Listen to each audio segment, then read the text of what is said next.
Hi, everybody. Olivia from Sugar Spa and Authentic Aesthetics again. And today we have the lovely Andrea to do our next in our series about the authentic brows and how she does her brows at home and her favorite tools and tips and tricks. I want to talk to you about my eyebrows and what I do to fill them in and make them look beautiful and full. One of my favorite products is a pencil.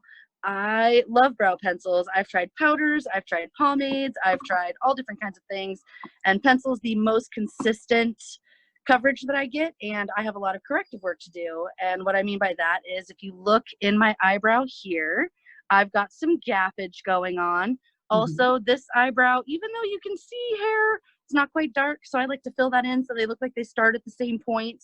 And I have a lot of arch work I have to do and tail work because I over tweezed in the 90s. Thanks, Christina Aguilera. A little thing about tweezing. I haven't touched my eyebrows this whole quarantine because I tend to over tweeze when I'm stressed out, and I think I need to take more and more and more and more. So if you're going to pick up those tweezers, just take those few hairs that are hanging out in no man's land, but then when we're able to open up, come see us at Sugar Spot and we will take care of your brows for you, okay? So don't do too much. Less is so much more.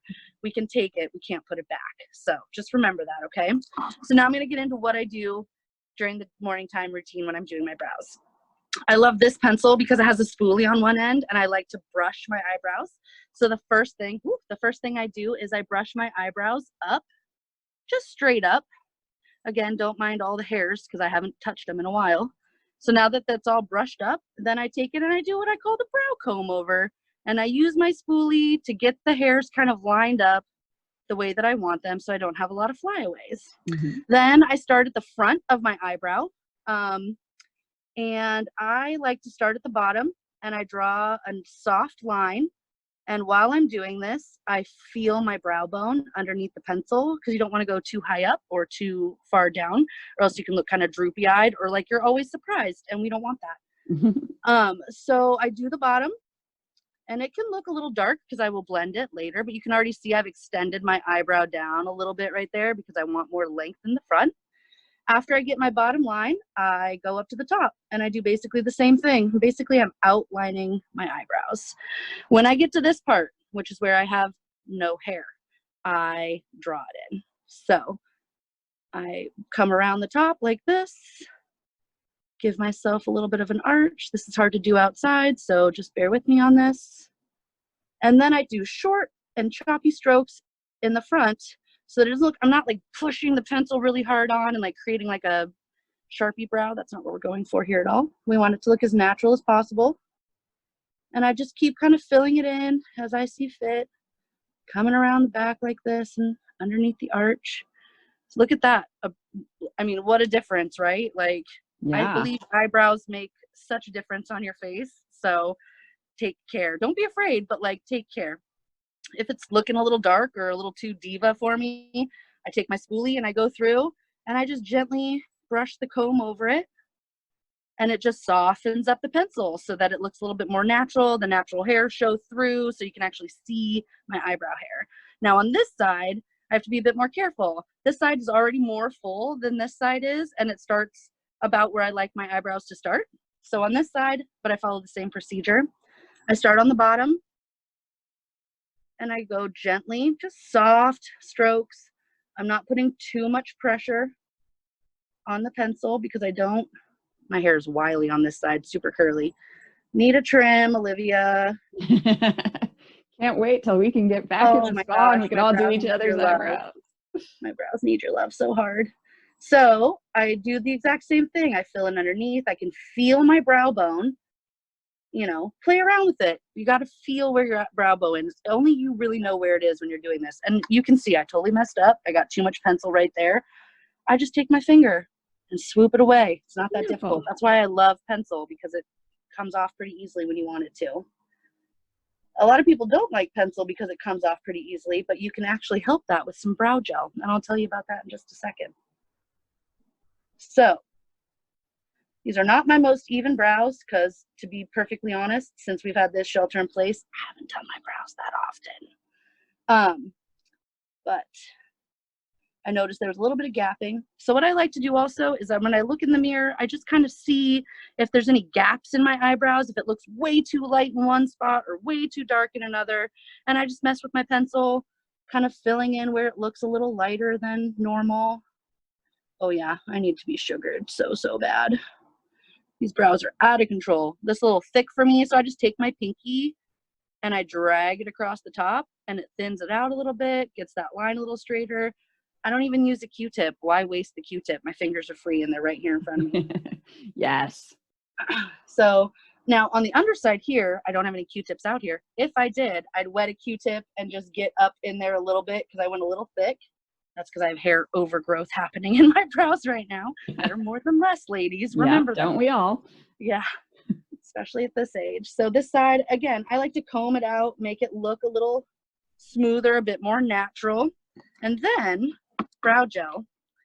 You can find these all over the place. I prefer a non-tinted gel. I like a clear gel because then you don't have to blend the color. And if the color's wrong, it's usually really wrong and you can see that it's wrong on your eyebrows. Yeah. It's hard to match your brow color with the pencil, with the gel. So just go with clear. It's easier for everybody involved. You never, ever want to pump it. So it's got just like a mascara wand. You don't want to pump it in there because it pushes air and bacteria in there. And that's a great breeding ground for things we don't want on our face. So if you need product, you put it in, give it a little twist, and then pull it out.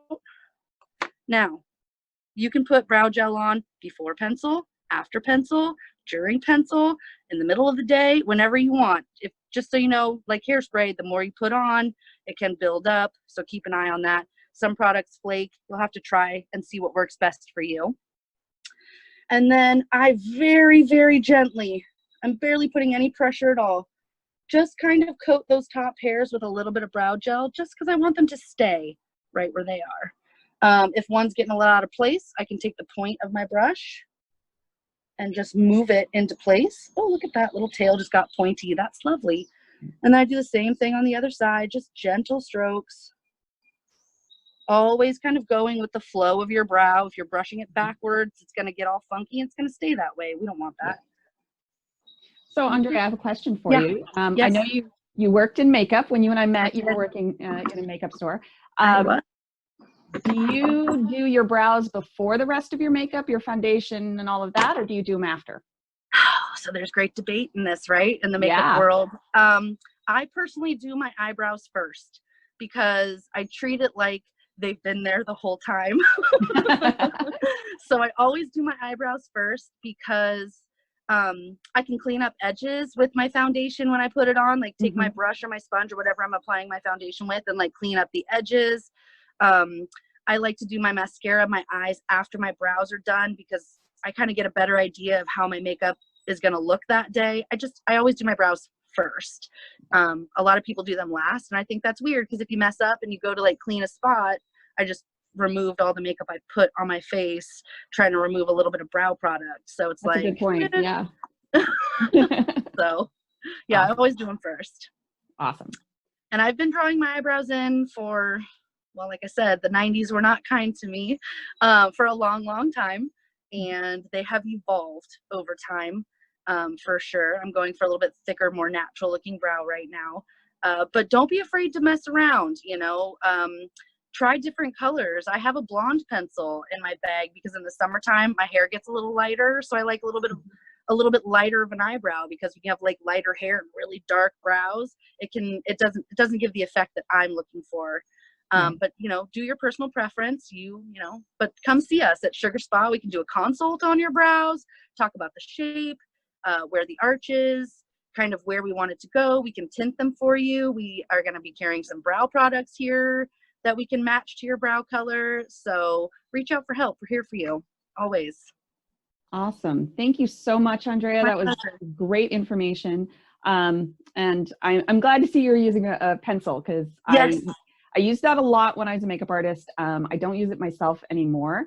And I forget how easy they can be to use. And great for beginners because you can get a cheap one at Walmart. It doesn't have to be a great, you know, pencil. They're very forgiving often. And so you can make corrections very easily.